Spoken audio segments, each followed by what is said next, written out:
ओम शांति। आज 18 मार्च 2000 बाबा की साकार महावाक्य। प्यारे बाबा बोले, मीठे बच्चे, मोस्ट बिलवेड बाप का यथार्थ परिचय देने की युक्तियाँ निकालनी है। एक्यूरेट शब्दों में अल्प का परिचय दो तो सर्वव्यापी की बात खत्म हो जाएगी। प्रश्न: अविनाशी ज्ञान रतन चुगने वाले बच्चों का फर्ज क्या है? उत्तर है, ज्ञान की हर बात पर अच्छी रीति विचार सागर मंथन कर एक बाप की सबको सही पहचान देना। पुण्य आत्मा बनाने वाले के साथ साथ पापात्मा किसने बनाया, यह समझ देना तुम बच्चों का फर्ज है। सबको रावण की वैर चुगने से बचाए। ज्ञान रतन चुगाने हैं। सर्विस की भिन्न भिन्न युक्तियाँ निकालनी है। सर्विस में बिजी रहने से ही अपार खुशी रहेगी। गीत: प्रीतम आन मिलो। ओम शांति। बाप परम पिता को हमेशा रचयिता कहा जाता है। मनुष्य कह देते यह पशु पक्षी आदि सारी रचना वह रचते हैं, परंतु समझाना चाहिए, पहले पहले मनुष्य की बात तो समझो। परम पिता तो रचता है, वह मनुष्य सृष्टि कैसे रचते हैं?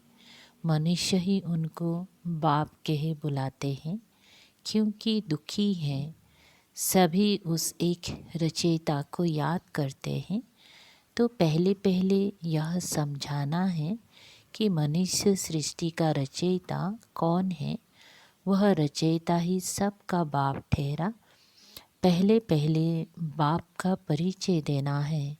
आत्मा को ना अपना ना बाप का परिचय है। अगर अहम आत्मा का परिचय हो तो समझे कि हम किसकी संतान हैं। हम परमपिता परमात्मा की संतान हैं। वे बाप रचयिता हैं, तो जरूर पहले पहले मनुष्य सृष्टि रचते होंगी। वह नई दुनिया अथवा स्वर्ग होगी। बाप जरूर स्वर्ग ही रचेंगे। बाप दुख के लिए रचना रचे, ये हो नहीं सकता। जबकि हम उस बाप के बच्चे हैं जो बाप स्वर्ग रचता है, तो हम भी वहाँ होने चाहिए या परम धाम में होने चाहिए, परंतु हमको यहाँ पाठ बजाने आना पड़ता है। यह है विचार सागर मंथन करने की युक्तियाँ। जितना समय मिले तो यही विचार सागर मंथन करना है। साधु संत आदि कोई भी यथार्थ रीति बाप को जानते नहीं है। रचयिता जरूर स्वर्ग ही रचेंगी, तो फिर सब आत्माएं निर्वाण धाम में होनी चाहिए।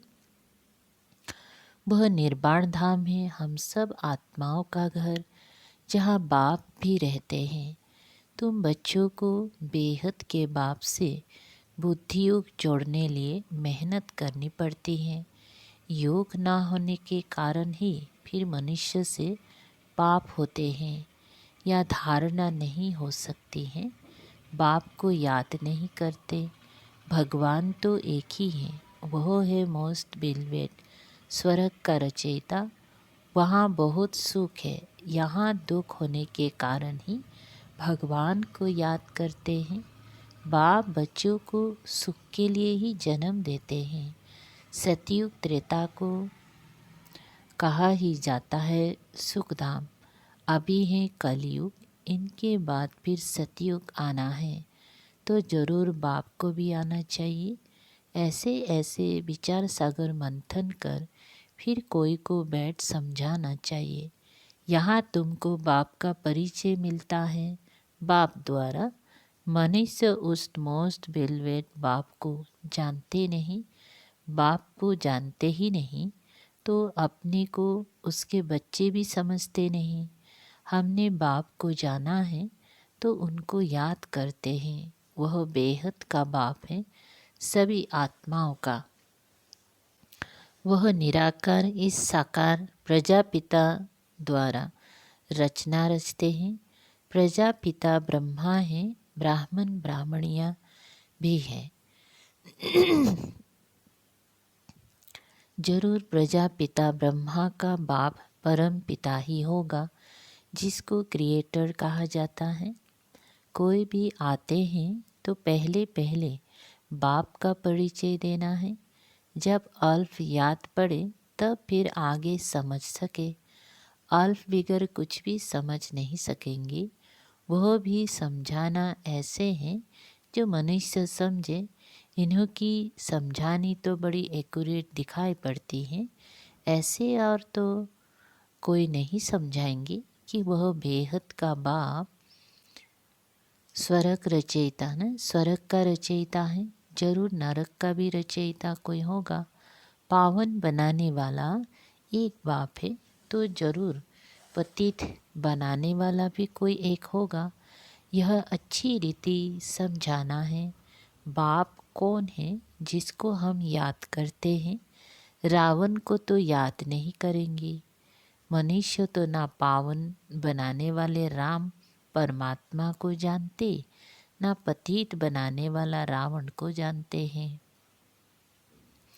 बिल्कुल ही अनजान है। फॉर्म भराने समय भी पहले बाप का परिचय देना है। तुम्हारी आत्मा का बाप कौन है? यह प्रश्न और कोई पूछ ना सके। आत्मा तो हर एक मनुष्य में है। जीवात्मा, पाप आत्मा, पुण्य आत्मा कहा जाता है ना। पुण्य आत्मा तो बाप ही बनाते हैं। फिर इनके पाप आत्मा, इनको पापात्मा कौन बनाते हैं? ये जरूर समझाना पड़े। बाप जो स्वर्ग का रचयिता है, जिसके हम सभी बच्चे हैं, उनको तुम जानते हो। वे तो जरूर पावन दुनिया ही रचते होंगी। अभी है पतित दुनिया, इसीलिए मनुष्य गाते भी हैं, हे पतित पावन आओ। इतनी सब पतित मनुष्यों को पावन कौन बनावे? सर्वव्यापी है। फिर तो यह बात नहीं उठती कि परमपिता परमात्मा आओ। सर्वव्यापी है, फिर तो उसको याद करने की भी दरकार नहीं। अभी हम आपको बहुत अच्छी राय देते हैं। ब्रह्मा की राय तो मशहूर है ना। हम ब्रह्मा मुख वंशावली ब्राह्मण ब्राह्मणियाँ हैं। ब्रह्मा को भी राय देने वाला जरूर ऊंच होगा। ब्रह्मा बल्थ परम पिता परमात्मा शिव, वो है आत्माओं का पिता, वो है प्रजापिता।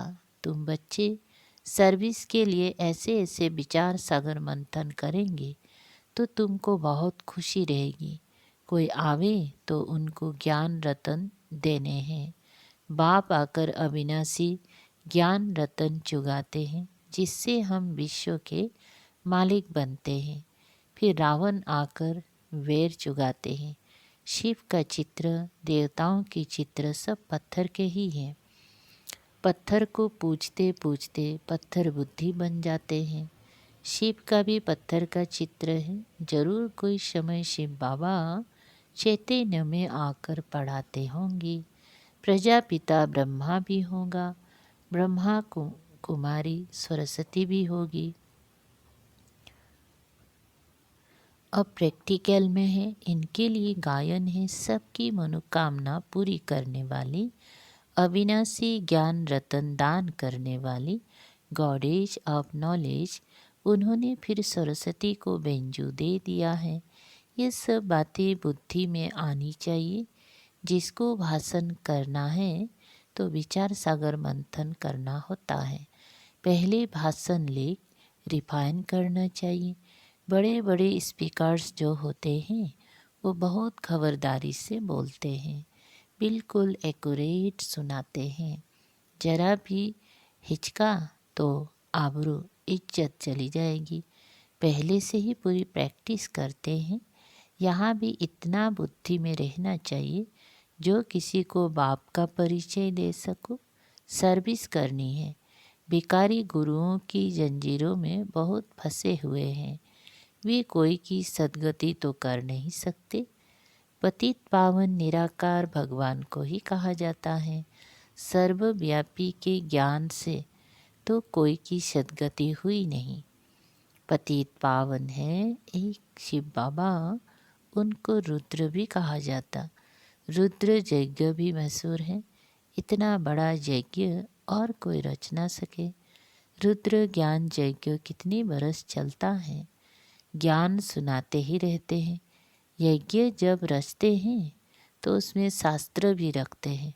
रामायण भागवत आदि की कथा सुनाते हैं, उसको रुद्र यज्ञ कहते हैं। वास्तव में रुद्र यज्ञ यह है। यह यज्ञ तो बहुत समय चलता है। उन्हों का तो करके मास भर यज्ञ चलेगा, ये तो देखो कितना समय चलता है।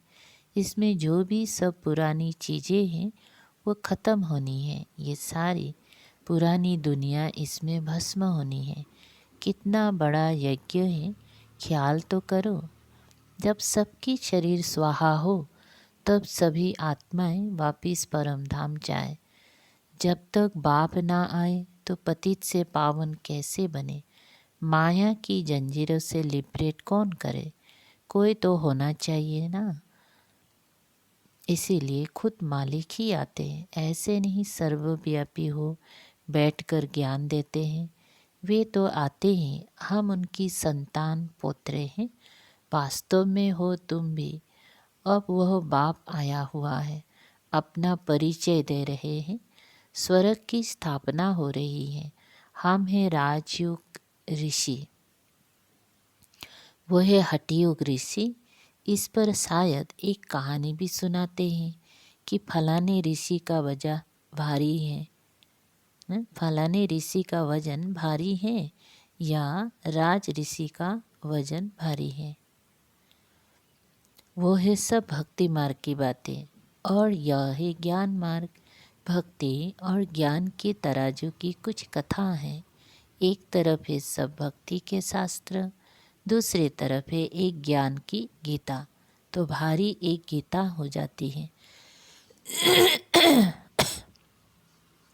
गीता है राज ऋषियों की, हठ योगियों के तो बहुत शास्त्र हैं। एक तरफ वो सब डालो, दूसरी तरफ गीता डालो। वास्तव में वह भी कोई हमारी है नहीं, हमारी तो है ही ज्ञान की बात। गीता का भगवान आता ही है सद्गति करने के लिए। तो बच्चों की बुद्धि में यह सब रहना चाहिए। फिर कोई समझे ना समझे, अपना फर्ज है हर एक को समझाना। मौत के समय सभी के आंखें खुलेगी। इस ज्ञान यज्ञ से ही ये विनाश ज्वाला निकली।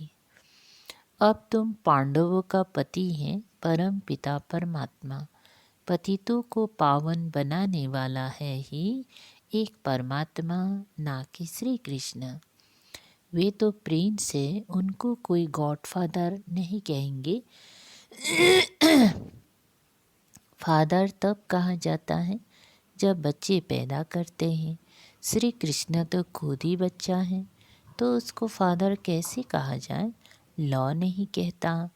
श्री कृष्ण के साथ फिर जोड़ी चाहिए, उनके बच्चे चाहिए तो फादर कहा जाए। वे तो फिर गृहस्थी हो जाए, गृहस्थी हो गया ना। यहाँ तो निराकार बाप बैठ ज्ञान देते हैं।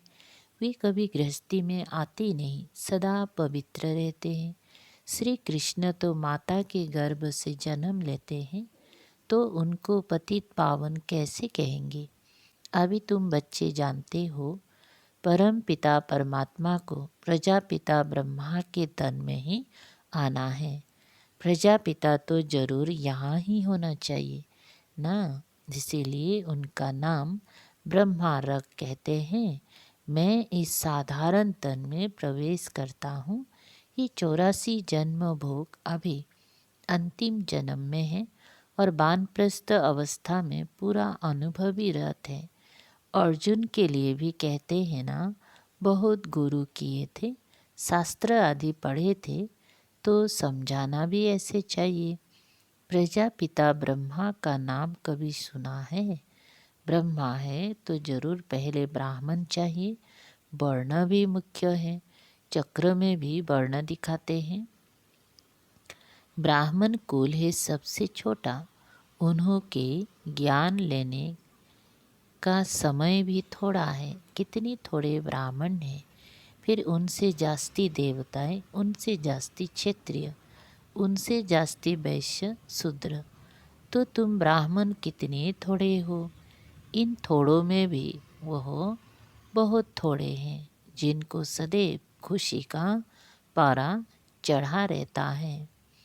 बाप ने समझाया है खुशी का पारा चढ़ेगा अमृत बेले। दिन को और रात को वायुमंडल बहुत गंदा रहता है, उस समय याद मुश्किल रहती है। अमृत बेले का समय गाया हुआ है, उसी समय सभी आत्माएं थक कर शरीर से डिटेच होकर सो जाती हैं।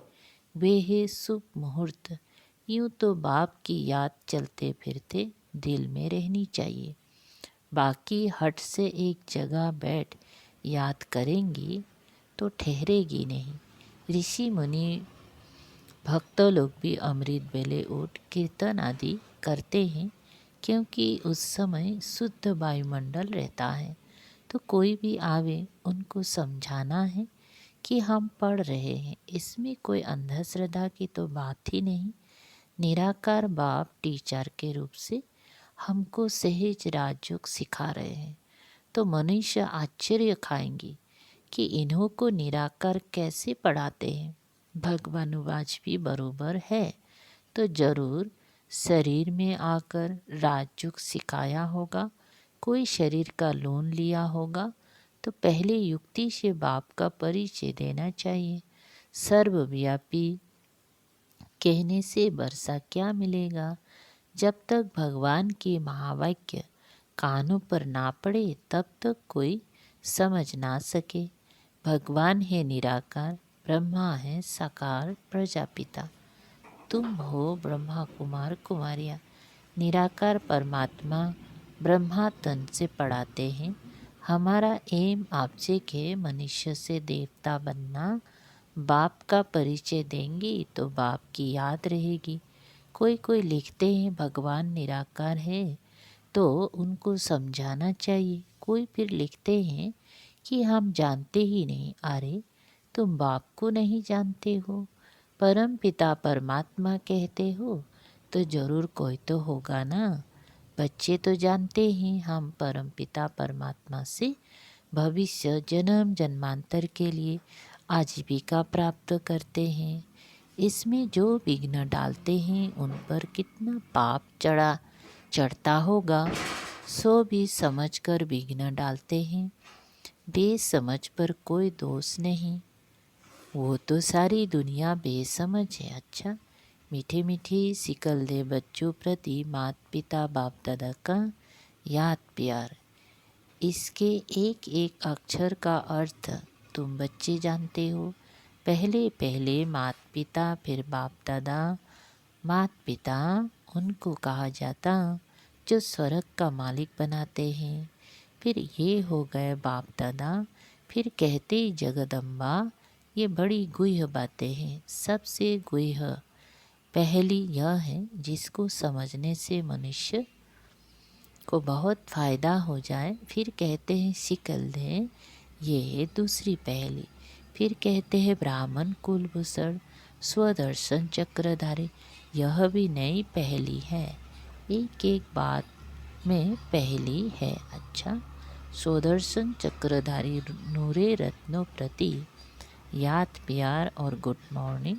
रूहानी बाप के रूहानी बच्चों को नमस्ते। हम रूहानी बच्चों की रूहानी बाप दादा को याद प्यार गुड मॉर्निंग और नमस्ते नमस्ते। सार है नंबर पहला, अमृत बेले के शुभ मुहूर्तों में बाप को बहुत प्यार से याद कर खुशी का पारा चढ़ाना है। चलते फिरते भी याद का अभ्यास करना है। 2, पाप कर्मों से बचने व ज्ञान की अच्छी धारणा करने के लिए एक बाप से बुद्धि योग जोड़ने की मेहनत करनी है। वरदान, बिंदु रूप में स्थित रहे। सार युक्त, योग युक्त, युक्ति युक्त स्वरूप का अनुभव करने वाले सदा समर्थ भव। विस्तार। क्वेश्चन मार्क के टेढ़े रास्ते पर जाने के बजाय हर बात में बिंदी लगाओ। बिंदु रूप में स्थित हो जाओ तो सार युक्त, योग युक्त, युक्ति युक्त स्वरूप का अनुभव करेंगे। स्मृति, बोल और कर्म सब समर्थ हो जाएंगे। बिना बिंदु बने विस्तार में गए तो क्यों क्या के व्यर्थ बोल और कर्म में समय और शक्तियाँ व्यर्थ गंवा देंगे, क्योंकि जंगल से निकालना पड़ेगा। इसीलिए बिंदु रूप में स्थित रहे। सर्व कर्मेंद्रियों को ऑर्डर प्रमाण चलाओ। स्लोगन। बाबा शब्दों की डायमंड चाबी साथ रहे तो सर्व खजानों की अनुभूति होती रहेगी। ओम शांति।